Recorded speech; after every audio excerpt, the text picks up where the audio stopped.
Hi friends, matar pulao recipe നോക്കാം. മിക്സിയുടെ ജാറിലേക്ക് 6-7 വെളുത്തുള്ളി, ഒരു ചെറിയ കഷ്ണം ഇഞ്ചി, പച്ചമുളക് ഇത് ചേർത്ത് നന്നായിട്ടൊന്ന് ക്രഷ് ചെയ്തെടുക്കുക. ഇനി ഒരു പോട്ട് അടുപ്പത്ത് വെച്ച് 3 ടേബിൾ സ്പൂൺ നെയ്യും 2 ടേബിൾ സ്പൂൺ ഓയിലും ചൂടാക്കിയെടുക്കാം. ഓയിൽ ചൂടാകുമ്പോൾ നമുക്ക് വോൾ സ്പൈസസ് ആഡ് ചെയ്ത് കൊടുക്കാം. ഒരു ബേ ലീഫ്, 2 കഷ്ണം പട്ട, 5-6 ഏലക്കായ, ഒരു ചെറിയ കഷ്ണം ജാതിപത്രി, 8-10 കരയാമ്പൂവ്, കുറച്ച് ജീരകം, ഒപ്പം 2 പച്ചമുളകും കൂടെ ചേർത്ത് നന്നായി ഒന്ന് മൂപ്പിച്ചെടുക്കാം. സ്പൈസസ് ഒക്കെ നന്നായി മൂത്ത് വരുമ്പോൾ 2 വലിയ സൈസ് സവോള നീളത്തിൽ നുറുക്കിയതും ആവശ്യത്തിന് ഉപ്പും ചേർത്ത് നന്നായി വഴറ്റിയെടുക്കാം. വല്ലാതെ മുരിഞ്ഞൊന്നും പോകണ്ട, നല്ലൊരു ട്രാൻസ്പെറൻറ്റ് കളർ ആവുന്നവരേക്കും നന്നായി ഒന്ന് വഴറ്റിയെടുക്കാം. ഇതുപോലെ നല്ലൊരു ട്രാൻസ്പെറൻറ്റ് കളർ ആവുമ്പോൾ നമുക്ക് നേരത്തെ ക്രഷ് ചെയ്ത് വെച്ചിരിക്കുന്ന വെളുത്തുള്ളി, ഇഞ്ചി, പച്ചമുളക് ചേർത്ത് കൊടുക്കാം. ഇത് നന്നായി മൂപ്പിച്ചെടുക്കാം. ഇത് നന്നായി മൂത്ത് കഴിയുമ്പോൾ നമുക്ക് 1 കപ്പ് മട്ടർ ഗ്രീൻ പീസ്, ഞാനിവിടെ ഫ്രോസൺ ഗ്രീൻ പീസാണ് എടുത്തിരിക്കുന്നത്. നിങ്ങൾക്ക് ഫ്രഷ് ഗ്രീൻ പീസ് അവൈലബിൾ ആണെങ്കിൽ അത് യൂസ് ചെയ്യാം.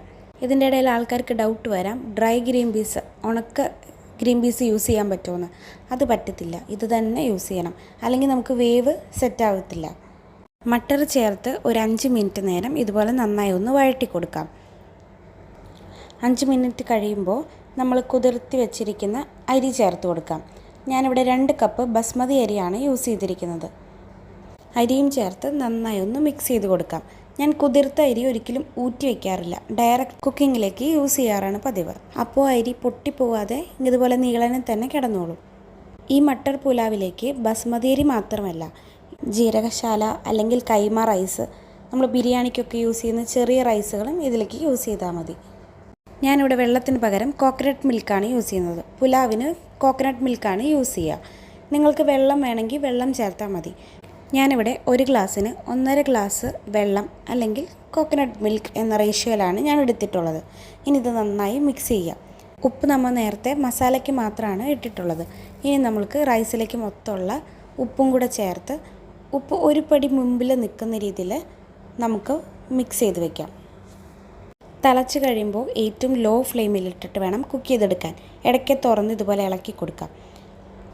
ഏകദേശം വെള്ളമൊക്കെ വറ്റി തുടങ്ങുമ്പോൾ നമുക്കിതിലേക്ക് മല്ലിയിലയും പുതിനയിലയും ചേർത്ത് കൊടുക്കാം. ഞാൻ ജപ്പാൻ ചിക്കൻ ഉണ്ടാക്കിയപ്പോൾ അതിൻ്റെ വീഡിയോയിൽ പറഞ്ഞിട്ടുണ്ടായിരുന്നു, മല്ലിയിലയും പുതിനയിലയൊക്കെ കേടാവാതെ സൂക്ഷിക്കാൻ പറ്റിയൊരു ടിപ്പ്. ഇത് അതുപോലെ എടുത്തിട്ടുള്ളതാണ്. ഫ്രീസ് ചെയ്ത് വെച്ചിട്ട് ഞാൻ യൂസ് ചെയ്യുന്നതാണ്. ഇനി ഇത് നമുക്ക് പതിയെ മിക്സ് ചെയ്ത് കൊടുക്കാം.